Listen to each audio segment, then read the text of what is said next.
ये सारे mountain climbers गलती से एक ऐसे पर्वत श्रृंखला पर पहुंच गए जहां से आज तक मिस्टीरियस तरीके से कोई वापस ही नहीं लौटा। उस जगह पर इतने खतरनाक हंटर्स और जानवर रहते हैं जो इंसानों की हड्डियां तक भी नहीं छोड़ते थे।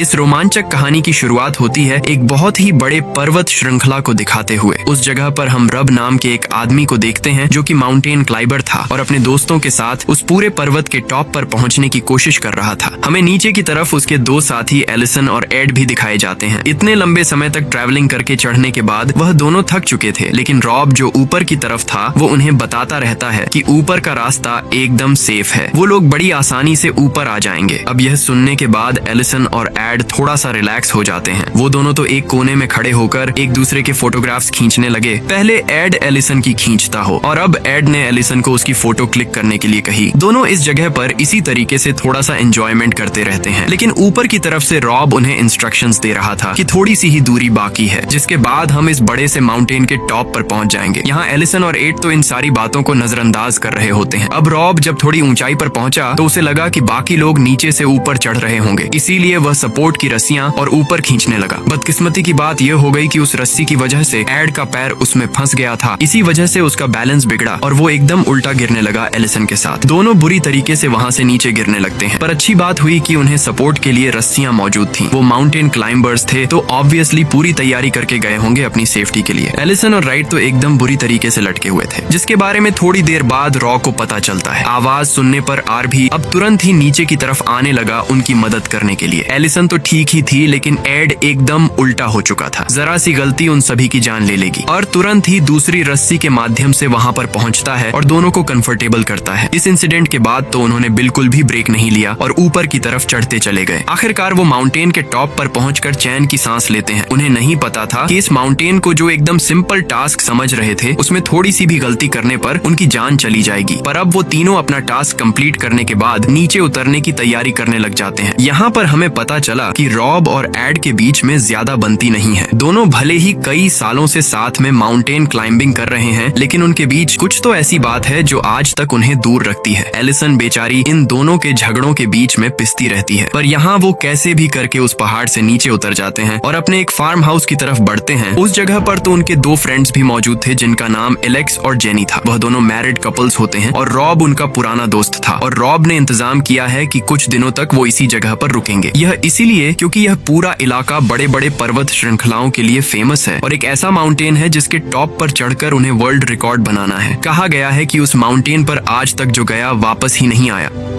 अब यहाँ एलेक्स और जेनी के घर के पास पहुंचने के बाद रॉब एड से उनकी मुलाकात करवाता है। एलेक्स और जेनी काफी अच्छे बिहेवियर से उनका स्वागत कर रहे थे और कहते हैं कि तुम्हारे रहने की सुविधा कर दी गई है। सबसे पहले एलिसन अंदर चली गई वहाँ पर अपना रूम देखने के लिए। एड और रफ के बीच में तो अभी भी अनबन चालू ही थी और वो दोनों एक दूसरे को रोस्ट करने से पीछे नहीं हटते थे। फाइनली वह दोनों भी घर के अंदर जाकर फ्रेश होने लग जाते हैं, लेकिन तभी एड कहने लगा कि यहाँ पर सफोकेशन हो रही है और तो और एक अजीब सी दुर्गंध फैली हुई है जो बाहर की तरफ से आ रही थी। रात तुरंत ही वहाँ के एक विंडो को ओपन करने तो जाता है, लेकिन वो बाहर से बंद थी, तो वो इस घर की हर जगह की विंडोज बाहर से ओपन कर दे रहा था। सभी लोग फ्रेश होने लगे थे और धीरे धीरे रात हो जाती है। रात के समय यहाँ का टेम्परेचर अब काफी गिर जाता है, इसीलिए वह सभी लोग डिनर करने के बाद गेम्स खेलने लगते हैं। इन सारी चीजों के साथ साथ वो ड्रिंक भी कर रहे थे, क्योंकि रॉब को ड्रिंक करना बहुत पसंद था। सभी लोग तो पीछे हट चुके थे, लेकिन यहाँ एलेक्स और एड के बीच तो अलग ही जंग चालू होती है। ये कार्ड्स का गेम था जिस पर उन्होंने काफी सारे डॉलर्स लगाए थे। एड और एलेक्स तो अपना गेम रुक ही नहीं रहे होते, इसी वजह से बाकियों को भी इंटरेस्ट आने लगा। वह भी देखना चाहते थे कि इतने ज्यादा पैसे कौन जीतेगा। सबसे पहले एलेक्स ने सारे किंग्स निकाल दिए और उसे लगा कि वह जीत जाएगा। उसने अपने कार्ड शो किए और पैसे अपनी तरफ खींचने लगा, पर तभी एड का एक नया मूव आता है। वो जब अपने कार्ड रख रहा था तो उसमें तो क्वीन थे, यानी टेक्निकली देखा जाए तो एड इस गेम को जीत चुका है। सभी लोग यह देखकर चौंक गए थे, यानी कि अब एलेक्स को काफी सारे डॉलर्स उसे देने होंगे, पर एलेक्स तो उसे बहुत ही कम मनी देता है और वहां से चला जाता है। और अगर शायद एलेक्स जीत जाता तो वह बरोबर एड से सारे मनी वापस ले ही लेता है। एड और उसके साथियों को गुस्सा तो आता है, लेकिन एलेक्स जेनी के साथ कमरे में चला गया। दोनों तो एक दूसरे के साथ काफी मजे करने लगे और वहीं बाहर की तरफ तीनों बेस्ट फ्रेंड बैठकर बातें कर रहे थे। रॉब और एलिसन तो एड को समझाते हैं कि यह गेम था और एलेक्स पहले से ही काफी ज्यादा चीटर है हर एक गेम में। एड भी इन चीजों को बाद में भूल जाता है। अब उन तीनों की नजर एक फोटो के ऊपर जाती है जो एक माउंटेन की थी। ये माउंटेन काफी ज्यादा बर्फीला लग रहा था और इसी के बारे में उन्होंने काफी ज्यादा बातें सुनी होती हैं। ये माउंटेन सोशल मीडिया पर बहुत ही ज्यादा फेमस है। भले ही यह दुनिया का सबसे टॉलेस्ट माउंटेन नहीं है, लेकिन कहा गया है कि जो भी आज तक वहाँ पर चढ़ा वापस लौट कर ही नहीं आया। कहा जाता है कि अगर उतनी ऊंचाई से नीचे गिरे तो 1 मिनट लगता है हमें नीचे पहुँचने में। यानी इससे अंदाजा लगा सकते हैं कि वहाँ का टेम्परेचर और ऊंचाई कितनी ज्यादा होगी। बट कहीं ना कहीं उन तीनों फ्रेंड्स के दिमाग में यह आने लगा कि वह उस माउंटेन के ऊपर जाकर नया वर्ल्ड रिकॉर्ड बनाएंगे। अब ये कैसे पॉसिबल है और वहाँ जाने पर किन किन खतरनाक चीजों का सामना करना पड़ेगा, ये उन तीनों को बिल्कुल भी अंदाजा नहीं था। लेकिन अब वो तीनों अच्छे माउंटेन क्लबर्स होते हैं, तो ये डिसीजन लेकर वो सुबह तैयारी करने लगे सारी चीजों का। शायद वो अनजान माउंटेन पर जाकर ही रहेंगे। सुबह होने पर सभी लोग अपनी तैयारी करने लगे थे ताकि वह उस माउंटेन की तरफ जा सके। उस माउंटेन का नाम डेविल क्लिफ होता है। उसके नाम में ही डेविल है, तो उन्हें समझ जाना चाहिए कि यह कितना खतरनाक होगा। बट अब शायद उनमें से सभी लोग मन बना चुके थे वहाँ पर जाने का। इलेक्स और जनी ने तो रास्ते भर के लिए स्नैक्स भी इकट्ठा करके रख लिए होते हैं ताकि उन्हें खाने पीने की प्रॉब्लम ना हो। जल्द से जल्द अब सभी लोग उस डेविल क्लिफ तक पहुँचने के लिए फॉरेस्ट वाले रास्ते से आगे बढ़ने लगे थे। इलेक्स और जेनी को भी उस जगह पर जाने की बहुत इच्छा थी, इसीलिए वह भी जॉय कर लेते हैं।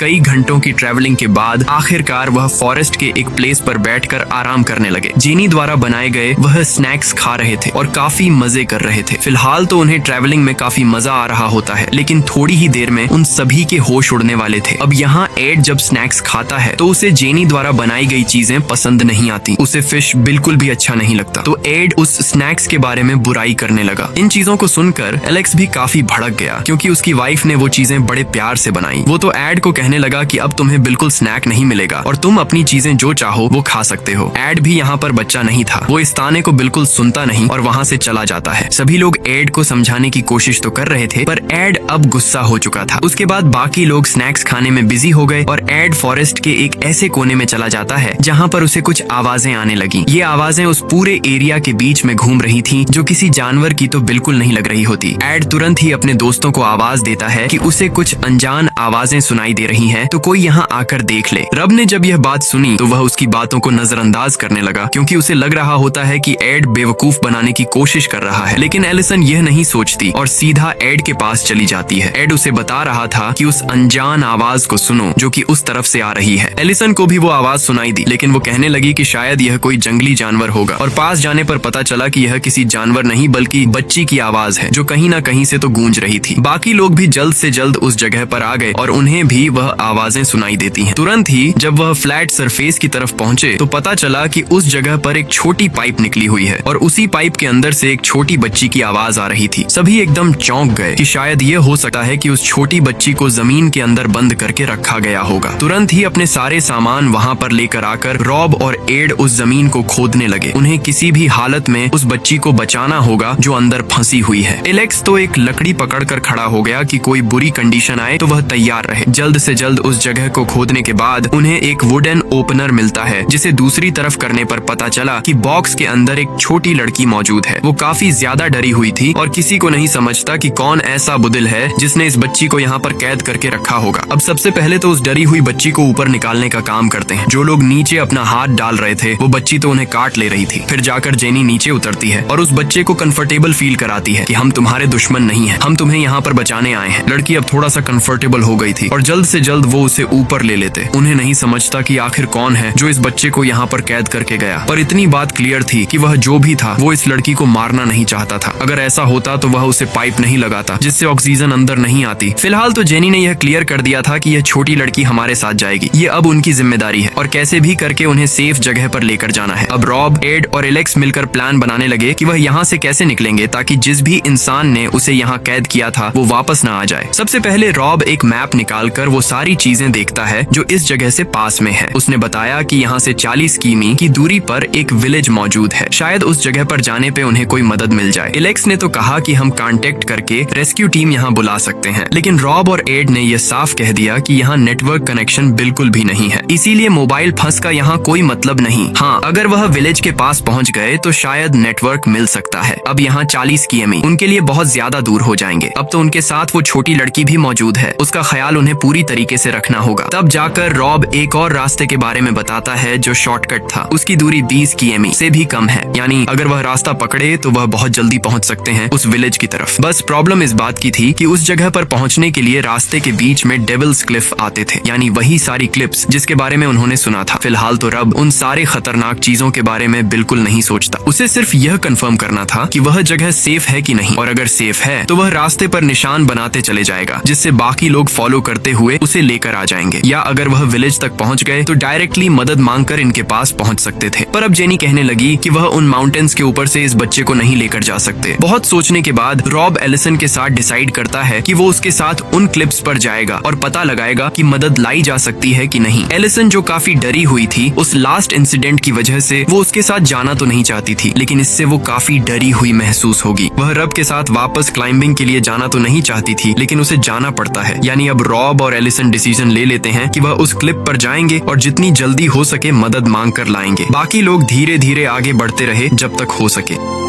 रॉबर्ट एलिसन अपने सामान लेकर फॉरेस्ट वाले रास्ते से होते हुए उन क्लिप्स के पास पहुंच जाते हैं। ऐसे कई सारे क्लिप्स थे जिन्हें उन्हें पार करते हुए आगे बढ़ना था। जल्द से जल्द उन्होंने अपने केबल्स कनेक्ट किए और उन क्लिप्स से उतरना स्टार्ट कर दिया। पता नहीं अब उनके सामने कौन सी खतरनाक चीजें आने वाली हैं और आखिरकार वह कौन था जिसने उस बच्ची को किडनैप किया था। ये सब तो एक झटके में ही हमारे सामने आने वाला है। सबसे पहले एलिसन ट्राई कर रही थी उन बड़े बड़े पहाड़ों पे से नीचे उतरने का। ऊपर की तरफ रॉब मौजूद था जिसने की रस्सियां फेंक कर रखी थी और वो उसे मोटिवेट कर रहा था कि वो कर लेगी। एलिसन को बहुत ज्यादा डर लग रहा होता है क्योंकि यह पर्वत श्रृंखलाएं काफी ज्यादा खड़ी हैं। यहाँ पर एक गलती शायद उनकी जान ले सकती है क्योंकि नीचे की तरफ काफी बड़े बड़े पत्थर मौजूद हैं। एलिसन फिर भी नीचे उतरते रहती है, लेकिन एक पॉइंट ऐसा आया जहाँ से वह आगे नहीं बढ़ पा रही थी। रफ को जब यह पता चला तो वह खुद नीचे जाने का डिसाइड करता है ताकि वह उसकी मदद करे। उसने सारी रस्सियां बांधी और जल्द से जल्द नीचे की तरफ बढ़ने लगा। पर यहाँ सबसे बड़ी प्रॉब्लम यह हो जाती है कि रस्सी अचानक टूट गई। यह रस्सी टूटने की वजह से रॉब को बिल्कुल भी सपोर्ट नहीं मिला और वह उतनी ऊंचाई से नीचे गिर जाता है। एलिसन के सामने रफ गिर रहा था, बट बेचारी वह कुछ नहीं कर पाई। नीचे गिरने के बाद रॉब की सिर्फ एक बार आवाज आई और फिर सब कुछ शांत हो गया था। एलिसन जब अपनी नजर नीचे की तरफ करती है तो उसे रॉब की डेड बॉडी दिखाई दे रही थी। ये मोमेंट उसके लिए इतना ज्यादा खतरनाक था कि वह कुछ सोच नहीं पा रही थी। एक तो अब रस्सी भी नहीं है और उसे जब नीचे उतरना है तो अपने हाथों की मदद से उतरना होगा। एलिसन यह सोच नहीं पाती कि वह अपने मरे हुए दोस्त के बारे में बाकियों को कैसे बताएगी। आज तक उन्होंने साथ मिलकर इतने सारे पहाड़ चढ़े हैं, फिर आखिरकार इतनी कम ऊंचाई के पहाड़ पर वो कैसे गिर गया।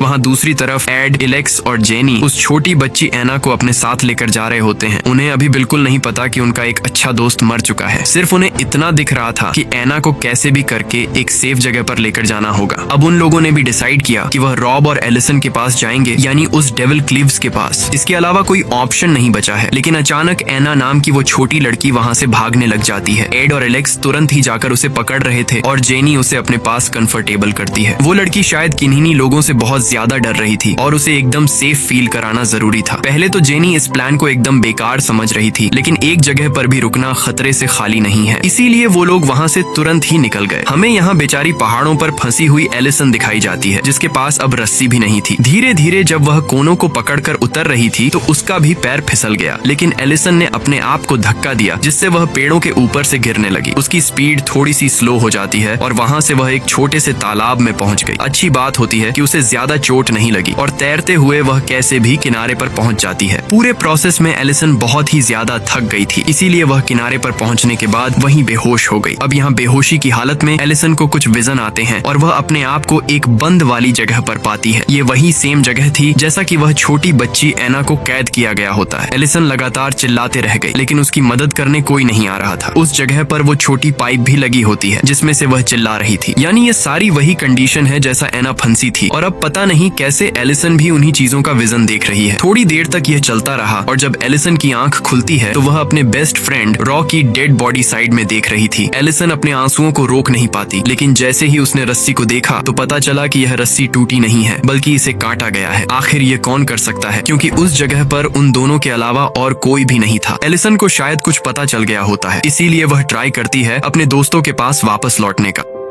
यहाँ एड, एलेक्स, जेनी उस बच्ची एना को लेकर आगे बढ़ते ही हैं, पर हमें एक चट्टान पर से दिखाया गया दो लोग जो कि उन सभी के ऊपर एक स्नाइपर की मदद से नजर रख रहे थे। साफ पता चलता है कि यह दोनों हंटर्स हैं जिन्होंने एना को उस जगह पर बंद करके रखा था। पता नहीं अब वो इन सभी लोगों के साथ क्या करेंगे। उन दोनों हंटर्स में तो बात चल रही थी कि हमें फायर करके सबसे पहले उन बाकियों को मारना चाहिए, लेकिन उनकी डिस्टेंस ज्यादा है जिससे कि आवाज काफी गूंज सकती है। इसीलिए फिलहाल वो फायरिंग नहीं करके एक अच्छे मौके का वेट करने लगते हैं। अचानक अब उस जगह पर दो और लोग आ गए थे जिनके पास शॉटगन थी। वो दोनों बाकी हंटर्स से पूछने लगे कि हंटिंग सीजन तो खत्म हो चुका है, फिर आखिर तुम यहाँ पर क्या कर रहे हो, और किसी जानवर को मारने के लिए इतनी खतरनाक स्नाइपर का तो यूज नहीं किया जाता। दोनों हंटर्स ने कहा कि हम जानवरों को मारने नहीं आए हैं, हमें एक छोटा सा मिशन मिला है, उसे कंप्लीट करने के लिए आए हैं। अब वो दोनों आदमी जो इस जगह पर ही रहा करते थे, उन्हें इन दोनों पर शक हो जाता है। बिना देरी किए उन्होंने हंटर्स के ऊपर हमला किया और एक को तो जान से ही मार दिया। दूसरे वाले हंटर को वहाँ से नीचे गिरा दिया जाता है और इतनी चट्टाने वाले इलाके से गिरने के बाद तो उसकी मौत पक्की है। वह दोनों आदमी अब उस स्नाइपर को लेकर वहाँ से निकल जाते हैं। पता नहीं उनका इंटेंशन क्या था और वो यहाँ पर क्यों आए हैं। यहाँ एलिसन तो लगातार फॉरेस्ट वाले इलाके से भागते हुए ट्राई करती है अपने बाकी दोस्तों के पास पहुँचने का। उसे तो अंदाजा लग चुका था कि उनके अलावा कोई और यहाँ पर है जो नहीं चाहता कि वह जिंदा रहे। हमें तो अब एक खुले सड़क पर एक कार चलती हुई दिखाई जाती है जिसके अंदर 3 लोग मौजूद थे। एक का नाम एंडरडी था तो दूसरे का नाम डार्क। तीसरा आदमी जो पीछे बैठा हुआ था उसके बारे में ज्यादा डिटेल नहीं दी जाती, लेकिन यह बात क्लियर थी कि उन सभी को एना के फादर ने काम दिया है ताकि वह एना को सही सलामत उसके पास लेकर आ जाए। अब एलिसन कैसे भी करके भागते हुए अपने दोस्तों के पास पहुंच ही जाती है। वो सारे लोग रिवर के दूसरी तरफ थे और आराम कर रहे होते हैं। एलिसन उन सभी को जल्द से जल्द वहाँ से निकलने और पूरी सच्चाई बताने की कोशिश करती है, लेकिन उस रिवर की इतनी ज्यादा आवाज के कारण कोई कुछ सुन नहीं पाता। तब जाकर एलिसन ने इशारे में समझाया कि तुम सब आगे वाले रास्ते पर मिलो, लेकिन जब दूसरे लोग रब के बारे में पूछते हैं क्योंकि वह वहाँ पर दिखाई नहीं दे रहा था, तब जाकर एलिसन ने इशारे में बताया कि वह मर चुका है। यह चीज सुनने के बाद सभी एकदम दंग रह गए। आखिर ऐसा क्या हुआ जिससे कि इतना अच्छा माउंटेन क्लाइबर यानी कि रब मारा गया। एना दूसरी तरफ देखते ही है तभी उसके मुंह पर खून के धब्बे आ गए। एक गोली की आवाज आई जो सीधा जेनी के सर में लगती है। जेनी तुरंत ही मरकर पानी में गिर गई जिससे कि एना भी गिर जाती है। बहुत ही तेज पानी के बहाव के कारण दोनों आगे बढ़ते ही जा रहे थे। गन की आवाज सुनकर सभी लोग वहां से भागने लगे। बाद में पता चला कि ऊपर की तरफ 2 स्नाइपर्स मौजूद हैं और यह वही 2 लोग थे जिन्होंने बाकी हंटर्स को मारा था। वह अपने स्नाइपर की मदद से लगातार बाकियों के ऊपर भी फायर करते जाते हैं। एड और एलेक्स जल्द से जल्द वहां से निकलने की कोशिश करने लगे क्योंकि जरा सी भी गलती उनकी जान ले सकती है। एलिसन पर भी लगातार फायर हो रहे थे पर वह कैसे भी बचते हुए एना के पास जाना चाहती थी। एक शॉट तो एलिसन के सीधा साइड में जाकर लगा जिससे वह पानी में गिर जाती है। एलेक्स और राय ट्राई कर रहे थे कि वो जेनी को बचा ले, लेकिन जेनी की लाइफलेस बॉडी पानी में डूबती जा रही थी। ये बात तो क्लियर थी कि जेनी बहुत बुरी तरीके से मारी जा चुकी है। वह दोनों हंटर्स बिल्कुल भी रहम नहीं कर रहे थे और जो भी दिखता उसे शूट कर देते। एड और एलेक्स भी बाल बाल बचे और फॉरेस्ट के अंदर काफी अंदर चले जाते हैं अपनी जान बचाने के लिए। एलिसन जो फिलहाल के लिए पानी में मौजूद थी वो एना को अपने साथ रखती है। प्रॉब्लम की बात तब आ गई जब सामने की तरफ एक छोटा वाटरफॉल आ जाता है। उसके अंदर गिरने के बाद सभी लोग एकदम बिखर गए। एना कहीं भी दिखाई नहीं दे रही थी जिससे एलिसन काफी परेशान हो गई। वह तो बार बार गोता लगाकर उसे ढूंढने के लिए चली जाती। अचानक अब एलिसन को जेनी दिखाई दी जो अब मर चुकी थी। इतनी ज्यादा डरावनी चीज उसने पहले कभी नहीं देखी और एलिसन फिर से ऊपर आकर नीचे जाती है। बहुत ढूंढने के बाद उसे आखिरकार एना मिल गई जो कि वह पानी के ऊपर लेकर आ जाती है। जल्द से जल्द वो ट्राई करने लगी कि उसे ठीक किया जा सके क्योंकि एना मर सकती है, पर यहाँ पीछे की तरफ जो 2 स्नाइपर्स मौजूद थे वह बार बार फायर कर रहे होते हैं। एलिसन बाल बाल बची थी और वो एना को ऊपर की तरफ भेज देती है ताकि वो फॉरेस्ट में जाए। स्नाइपर्स की गोलियां खत्म हो गई होती हैं, इसीलिए वो उसे चेंज करने लगे और वो तो एलिसन को इशारा कर रहे थे कि तुम भी भाग जाओ, तुम्हारे पास मौका है। एलिसन अपने बाकी साथियों के पास आती है और वह छोटी बच्ची एना एक बड़े से पत्थर के पीछे आकर छुप जाती है। शायद अब उन सभी लोगों की जान बहुत ज्यादा खतरे में थी। एलिसन और एलेक्स एक साथ मिलते हैं और पूछते हैं कि आखिरकार एड और एना कहाँ पर चले गए।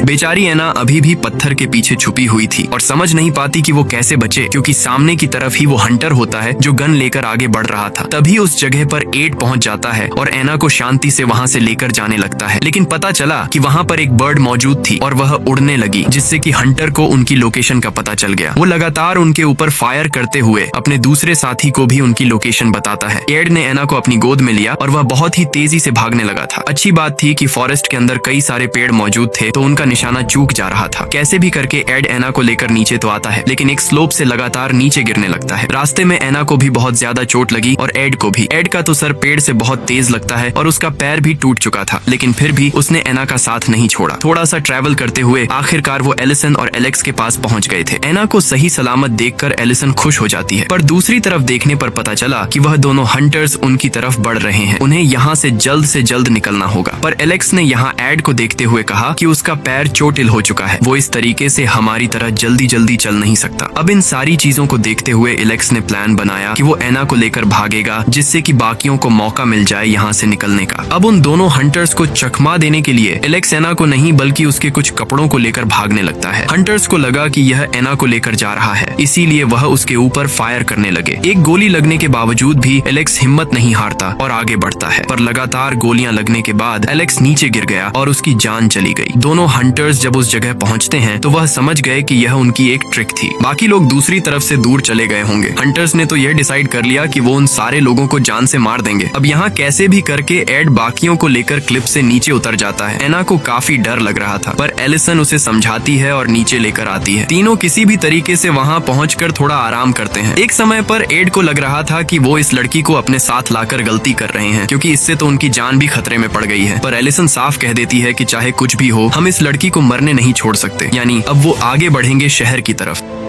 हमें तो अब कार के अंदर मौजूद वह तीनों ऑफिसर दिखाए जाते हैं जिन्हें की काम दिया गया था एना को बचाकर लाने का। उन्हें भी मैसेज आता है कि 2 हंटर्स उसके पीछे पड़े हैं, तो इसीलिए एंडरडी और डार्को एक दूसरे से बातें करते हैं कि चाहे कुछ भी हो, हमें एना को बचाकर उन हंटर्स को मारना होगा। एड और एलिसन तो कई घंटों की ट्रैवलिंग के बाद आखिरकार एक छोटे से गाँव में पहुंच जाते हैं। उस जगह पर वह पुलिस स्टेशन देखकर अंदर चले जाते हैं और सारी बातें बता देते हैं। फिलहाल तो वहाँ पर एक ही ऑफिसर था और वह बाकियों को बुलाने का ट्राई करता है। उस विलेज में तो एक फेस्टिवल चालू था और हमें एंडरडी और डार्को भी उस जगह पर दिखाई दे रहे थे जो हंटर्स का वेट कर रहे होते हैं। यानी हंटर्स भी उस जगह पर पहुंच गए हैं। एक हंटर तो अब डायरेक्टली आकर डार्को से बात करने लगता है। वह हंटर तो डार्को से साफ कह देता है कि मुझे उस लड़की के बदले काफी $1000 चाहिए। डार्को ने कहा कि ये सारी चीजें तुम्हारे हिसाब से नहीं चलेंगी। उस हंटर ने एक किस्सा बताया कि कैसे इस तरीके से उसने एक लड़के को किडनैप किया था और पैसे मांगे थे, लेकिन उसके पेरेंट्स ने चालाकी दिखाई और सूटकेस के अंदर न्यूज़पेपर रख दिए। तो उसके बाद उस हंटर ने लड़के को जान से मार दिया। डार्को भी समझ गया कि अब एना की जान और ज्यादा खतरे में है। पुलिस स्टेशन में अभी भी वह पुलिस ऑफिसर उन्हें रोक कर रख रहा था और एड को लगता है कि शायद यह भी उन सारे हंटर्स से मिला हुआ है, इसीलिए वह इंसिस्ट करने लगा कि वो यहाँ से चले जाएं। पुलिस ऑफिसर अब जैसे ही आता है तब तक एड ने चाकू निकाल लिया, पर तुरंत ही एक बुलेट आकर पुलिस ऑफिसर को लगती है और बाहर की तरफ वो स्नाइपर मौजूद था जिससे वो हंटर उन्हें मार रहा होता है। चारों तरफ एकदम से गोलीबारी होने लगी थी और बाहर की तरफ तो फेस्टिवल चालू था। इसी वजह से गन शॉट की आवाज का पता नहीं चलता। कैसे भी करके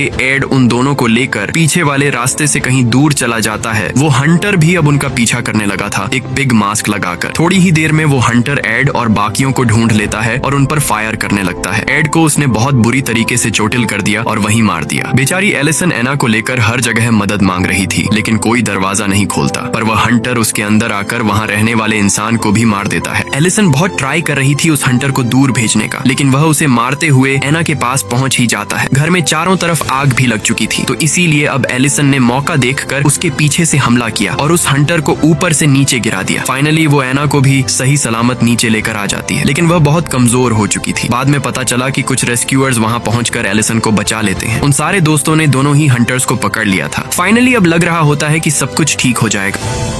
फॉरेस्ट में हमें एना के फादर को दिखाया जाता है जो एक बड़े गैंगस्टर थे। उनके सामने वह हंटर्स को लेकर आया जाता है और उसे बुरी तरीके से मारकर सारी इंफॉर्मेशन निकाल ली जाती है। बेचारी एलिसन बहुत ही ज्यादा घायल हो चुकी थी और उसे ट्रीटमेंट के लिए लेकर जाया जा रहा था। वो बहुत ज्यादा रो रही होती है कि एक गलती ने उसके पूरे फ्रेंड्स की जान ले ली और अब शायद पता नहीं वो जिंदगी कैसे गुजारेगी। हमारी कहानी यहीं पर खत्म हो जाती है।